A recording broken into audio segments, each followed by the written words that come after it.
बच्चों, तो जैसा कि भी आपको पता है कि ये क्षितिज पुस्तक से दो बैलों की जोड़ी यानी जो कि गद्यखंड था उससे अपन यह पाठ लिख चुके हैं। और भाई दूसरी आपका खंड है कृति का, यह आपकी दूसरी पुस्तक है। इस जल में पहले इसके भी अपन क्वेश्चन आंसर लिख चुके हैं। तो आज जो है अपन सभी भी काव्य खंड कबीर द्वारा लिखित साखियाँ है ना, इनको आज अपन भाई पढ़ने के बाद समझेंगे। समझने के बाद इनकी जो गद्यांश या व्याख्या और क्वेश्चन आंसर होते हैं उनको लिखेंगे। जैसा कि आप सामने देख रहे हो, क्या देख रहे हो भाई, साखियाँ है ना। तो सबसे पहले इस साखी शब्द को ही समझ लेते हैं। इस साखी का नाम क्यों दिया गया है ना। तो भाई साखी शब्द है कबीरदास जी द्वारा लिखित है ना। ये साखी शब्द साक्षी से बना है। किससे बना है? साक्षी से बना है। कवि ईश्वर को साक्षी मानकर जो कहता है वही साखी है। भाई साखियाँ जो हैं दोहा छंद में लिखी गई हैं।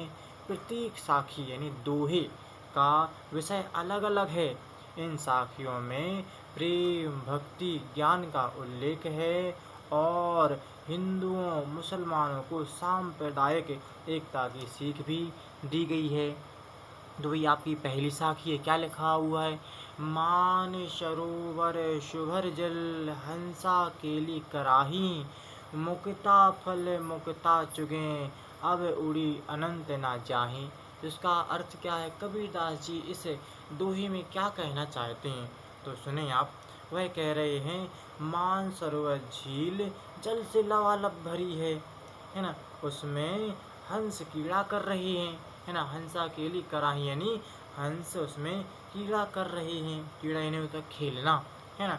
वे मोतियों को चुगते हैं। क्या लिखा हुआ? मुक्ता फल मुक्ता चुगे यानी वे मोतियों को चुगते हैं और ऐसे आनंददायक स्थान छोड़कर कहीं और नहीं जाना चाहते हैं। इसका दूसरा अर्थ है भाई सिंपल सी भाषा में है ना। अब इसमें भी इंसान के ऊपर भी इसको बताया गया है। मन रूपी सरोवर आनंद जल से भरा हुआ है। उसमें हमारी जीवात्मा रूपी हंस विहार करते हैं।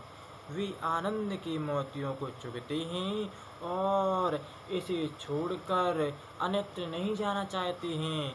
अर्थात हमारे मन में ही ईश्वर निवास करता है।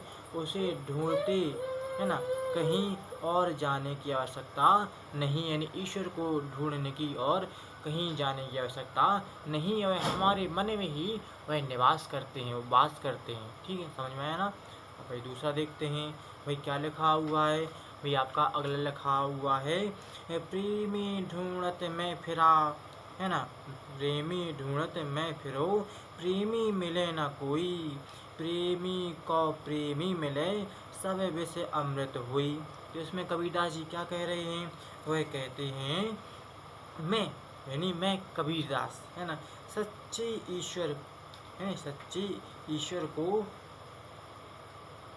प्रेमी को है ना, यानी वह कहते हैं मैं यानी कबीरदास है ना सच्चे ईश्वर प्रेमी को ढूंढता फिर रहा हूँ। पर ऐसा प्रेमी मुझे कोई नहीं मिल रहा है। यानी कोई मुझे मिला ही नहीं। जो ईश्वर का सच्चा प्रेमी है उसे ही प्रेमी मिलता है। और जब ऐसा होता है तब मन की सारी बुराइयों का विष अच्छाइयों का अमृत बन जाता है। समझ में आया ना।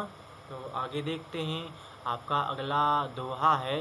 वह कहते हैं हस्ती चढ़िए ज्ञान को सहज दुलीचा डारी श्वान रूप संसार है भौंकन दे झक मारी। तो इसका अर्थ क्या है? इसका अर्थ है हस्ती यानी होता है हाथी है ना। सहज सहज यानी क्या होता है? सिंपल सीधा सादा है ना। तो इसको अपन भाई इसका अर्थ समझते हैं। वह कहते हैं कबीर जो हैं वह कैसे हैं भाई? कबीर ज्ञान मार्गी की शाखा के कवि हैं है ना। कवि जो हैं ज्ञान मार्गी कवि हैं। उनका मानना है कि सहज सहज यानी समाधि, सहज यानी क्या होता है? समाधि यानी ध्यान का दुलीचा बिछाकर ज्ञान के हाथी की सवारी करो। अर्थात ज्ञान प्राप्ति के लिए सहज समाधि लगाओ। तुम्हारी आलोचना करने वाले यदि कुत्तों के समान भौंकते हैं तो भैया उन्हें भौंकने दो, उनकी चिंता ना करो। ये सभी चिंताएं छोड़ दो, जो आप काम कर रहे हो उसी में अपना मन लगाओ। तो भाई आपको समझ में आया ना? तो भाई आज के लिए जहाँ भाई इतना ही। तो भाई आप इसको दोबारा सुने, ठीक, और इसको समझें, तो अपन नेक्स्ट टाइम और आगे पढ़ेंगे, ठीक है। Thank you.